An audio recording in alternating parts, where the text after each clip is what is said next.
Al-Quran Allah bersumpah,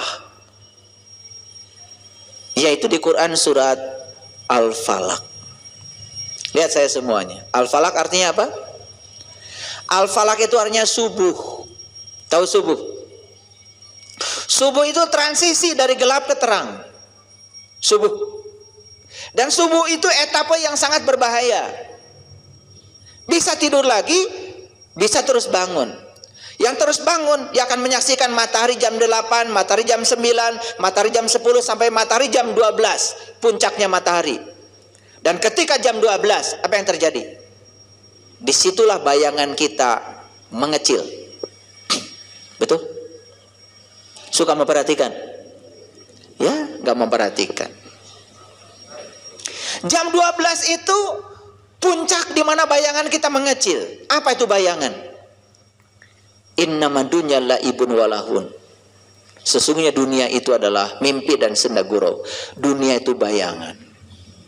Orang yang sudah sampai di puncaknya matahari, dia melihat bayangan itu mengecil. Artinya apa? Kemelekatan pada dunianya hilang. Gitu nggak? Itu secara fisik, bukan? Secara spiritual, Allah mengatakan di Quran, Rabbul masyriqain wa Rabbul maghribain. Aku punya dua matahari loh, kata Allah. Satu matahari jasmani, satu matahari ruhani. Matahari jasmani ada di luar sana. Itu untuk proses fotosintesa jasmani. Tapi satu lagi ada matahari dalam diri kamu. Dan itu untuk proses fotosintesa ruhani. Selama ini matahari yang kau saksikan cuma satu di luar sana. Matahari dalam dirimu sampai hari ini belum disaksikan. Padahal pusat semesta ada dalam dirimu. Begitu kata Quran. Sanurihim ayatina fil afaq wa fi anfusihim hatta yatabainahum annahul haq. Aku bentangkan kebesaranku di segala ufuk, dan yang paling penting aku bentangkan kebesaranku pada dirimu sendiri. Dan siapa yang menemukan kebesaranku pada dirinya, maka dia sudah menemukan kebenaran. Sudah menemukan belum? Makanya poek mongkleng buta rajin. Tubuh kita ini isinya kegelapan. Udah kegelapan, tambah lagi ada sombong, angkuh, bodoh, tambah gelap. Padahal kalian sering baca Quran surat Ar-Rahman, bukan? Aduh, kalau baca surat Ar-Rahman terus baca itu cerita kita, cerita pengalaman kita. Sudah ketemu enggak dengan dua matahari? Dan siapa yang sudah menemukan dua matahari, nikmat Tuhan mana lagi yang akan kau dustakan? Makanya nikmat itu bukan enak. Nikmat itu kaitan kita dengan spiritual kita, dengan diri sejati kita. Jadi subuh itu adalah transisi dari malam ke gelap. Pertama kita bangun, itu adalah etapa yang sangat berbahaya.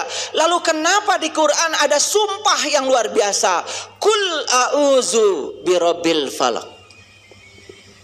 Pernah merenungi kalimat itu? Tidak ada waktu. Hanya membaca surat itu ketika sholat. Kenapa? Bukan tertarik isinya, tertarik pendeknya. Biar singkat. Betul apa tidak? Kul a'udzu birabbil falaq. 3 surah terakhir itu luar biasa. Semua dimulai dengan kul, kul, kul, katakanlah. Dan tidak mungkin Allah menyuruh mengatakan kepada orang yang belum mengalaminya. Tidak mungkin Allah menyuruh mengatakan kepada mereka yang belum merasakannya. Makanya 3 surah terakhir itu levelnya sudah level kul. Artinya apa? Hati-hati kalian. Sembarangan aja membaca 3 surah terakhir. Padahal 3 surah terakhir itu hanya untuk mereka yang sudah mengalami dan merasakannya. Makanya perintahnya kul. Coba anak kita suruh piknik, pergi ke Pangandaran, pergi ke Bali, pulang dari sana ceritakan.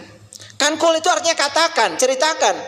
Gak mungkin seorang ibu, seorang ayah tidak nyuruh anaknya piknik ke Pangandaran, tiba-tiba disuruh mengatakan, coba ceritakan Pangandaran. Kecuali ayah dan ibunya sudah sakit. Betul apa tidak? Pernah enggak sedikit saja merenungi kenapa 3 surah terakhir itu dimulai dengan kul? Artinya apa? Anda sudah mengalami Al-Fatihah, Anda sudah mengalami Al-Baqarah, Anda sudah mengalami Ali Imran, Anda sudah mengalami An-Nisa, Anda sudah mengalami Al-Maidah, Anda sudah mengalami semuanya, Al-An'am, Al-A'raf, terus sampai Al-Ikhlas. Makanya kenapa Al-Ikhlas itu disebut dengan dalima. Allahu ahad, Allahu somad, lam yalid, walam yulad, walam yakul lahu kufuwan ahad. 5 dalnya. Makanya disebut juga dalima. Yang hebat. Orang tua kita tuh hebat. Begitu ada buah yang isinya seperti itu, disebut dalima. Dan ternyata isinya dalima itu persis seperti kita menyaksikan semesta. Coba lihat gambar galaksi. Coba lihat gambar tentang semesta. Persis seperti yang digambarkan dalam buah dalima. Waduh, kalau saya cerita ini kejauhan. Balik lagi dulu